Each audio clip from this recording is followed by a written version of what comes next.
Greetings, everyone. Pete Pardo here from Sea of Tranquility. Welcome to the Honorable Mentions episode of albums that are 40 years old in 2023. Greetings from a snowy Hudson Valley here in New York this morning. We've gone this entire winter, right, February 28th, with pretty much no snow and weird temperatures. It's warm, it's a little cold for a few days, then it's warm again, lots of rain. Not really much of a winter, and now on the last day of February, boom, probably like 8 inches of snow out there. It's still coming down. More expected Thursday and Friday. It's like, yeah, bring in March. Now's when the winter's going to start, right? We're not going to see spring for a little bit. But no, what'll happen? It'll go from like this to like 80 degrees in the span of a month. So crazy. Anyway, so we've gone together through this entire month picking out our 28 favorite albums from 1983 that are celebrating their 40th birthdays and 40th anniversaries here this year. But it can only fit 28, right? So there's a lot more albums that didn't quite make the cut, and I always like to do an honorable mentions episode to kind of fly through those and tell you the ones that I was considering here. So let's do that. Let's start with right off the bat. Let's go with Pyromania by Def Leppard. That almost made my top 28. That's probably number 29 for me. Again, I didn't rank the 28, but that one just missed. I do like Pyromania quite a bit, so that's there. How about Live Evil from Black Sabbath? Great live album. I do have some live albums here in the listing. Grand Funk Railroad. What's Funk? Right, last album from them, last studio album. UFOs, Making Contact. Pretty solid record from the Paul Chapman era of the band. You got Quiet Riot, Metal Health. Okay, the U.S. debut album, right? They had 2 albums prior in Japan, but that was their U.S. debut. How about the self-titled debut from Sweden's Europe? That's a really good one. The Tubes, Outside Inside. Great album. I saw plenty of you pick that one during the course of the month. That's a terrific album from the Tubes. This one was also very popular with a lot of the viewers all month long, and while I do like this album, it's not one of my favorites from the band, but I do like it. ZZ Top, Eliminator, their biggest album of all time. How about Frank Zappa, The Man from Utopia? There's a few Frank Zappa albums on this list here. Molly Hatchet's No Guts, No Glory, great southern rock band, pretty solid record. Crocus, Headhunter, really, for me, the only Crocus album I ever really connected with. Headhunter was always a pretty solid record. Joe Walsh, You Bought It, You Name It. Also, we're going to go over to the UK for Magnum, The 11th Hour. Very solid record in the early part of the Magnum discography. This one, another one that almost made my top 28. Head First by Uriah Heep. I prefer the Abominog album, which came before it, but I listened to Head First quite a bit. I still do really like it. It's a good one. Blackfoot, Siago. Cool album there. Crosby, Stills and Nash, Allies. Peter Gabriel Plays Live. Killer live album. How about an early Pantera album, Metal Magic? I really like that album quite a bit. I like those initial Pantera albums. They're lots of fun. The Kinks, State of Confusion. Here's another one that was picked by a lot of you. The Police, Synchronicity. Classic album by them. ELO, Secret Messages. Twisted Sister, You Can't Stop Rock and Roll. I'm not a huge Twisted Sister fan, but I do like their first 2 albums. That's a really good one. Next, another one that just missed my top 28, Manowar Into Glory Ride. It's one of my favorite Manowar albums. Really, really good stuff. Another one that I saw on a lot of lists from you guys, Robert Plant, The Principle of Moments. One of his many very, very strong solo records. Kansas, Drastic Measures. Lita Ford, Out for Blood. Billy Joel, An Innocent Man. Some kind of weird grumbling from Tala behind me. Yeah, it's a solid Billy Joel record. AC/DC, Flick of the Switch. Another one. Just missed out on my top 28. That's really good. Cheap Trick, Next Position, Please. Heart, Passion Works. XTC, Mummer. It's one of my favorite XTC albums. Raven, All for One. Saga, great Canadian band. Heads or Tails. How about the debut album from Dokken, Breaking the Chains? Here's one, I think on the very last day, one of the viewers, or yesterday, one of the viewers is like, please tell me your last pick of the month is going to be Built to Destroy from the Michael Schenker Group. Nah, that doesn't quite make my top 28. I mean, I like it. It's not one of my favorite of the early Michael Schenker group albums. In fact, I think it's the weakest out of the first 4. It's got some good tracks on it, though. A little light, but I do like it, but it does make my honorable mentions list. Self-titled from Genesis. Genesis.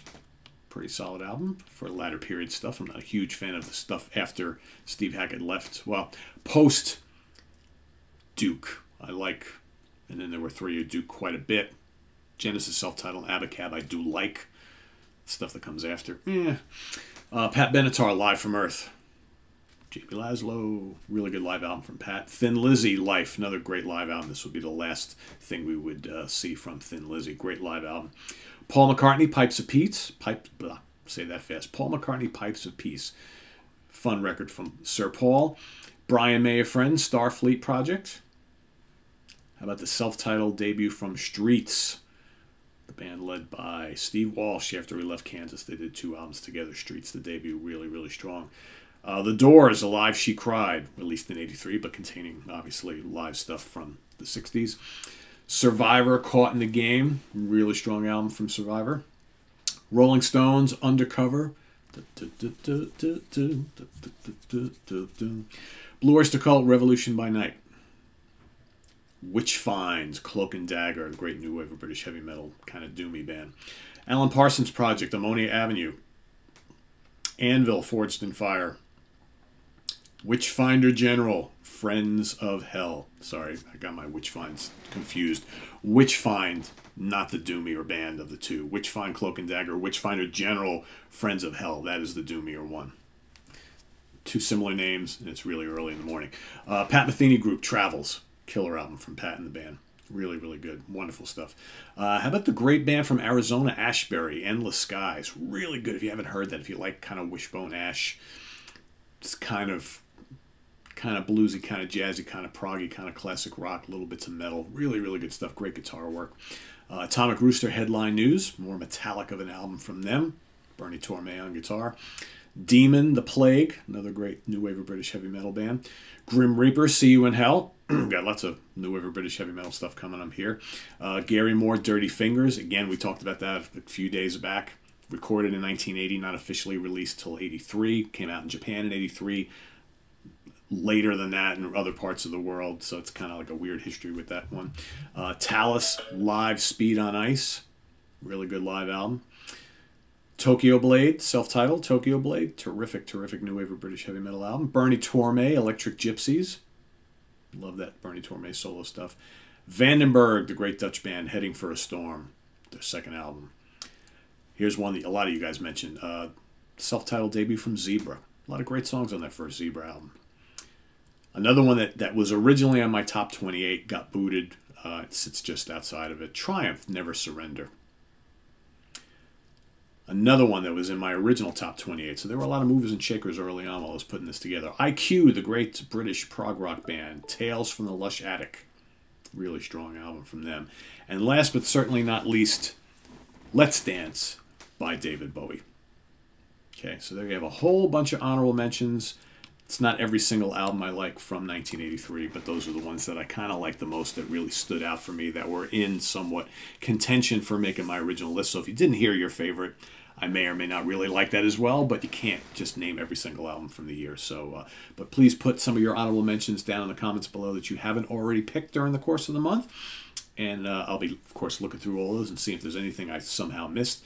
And visit us on the web at www.seatranquility.org. We're on Facebook, we're on YouTube, all together, all the damn time. Thanks so much for playing along this month.